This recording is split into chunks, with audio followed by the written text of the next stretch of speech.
అమ్మాయి గారు ఒట్టేసి చెప్పండి అమ్మాయి గారు. ఏంటది? అందరిలా చూడరుగా నన్ను మీరు. అంటే ఏదో నాకు తోచింది మంచు చెడ్డ చేసేస్తూ ఉంటా కదా.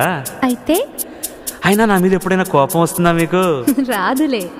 అంటే అంటే నేనంటే నువ్వంటే మీకెంతో నాకెంతో ఇష్టం అన్నమాట. ఇవ్వాలైనా మీరు ఏది అది అమ్మాయి గారు.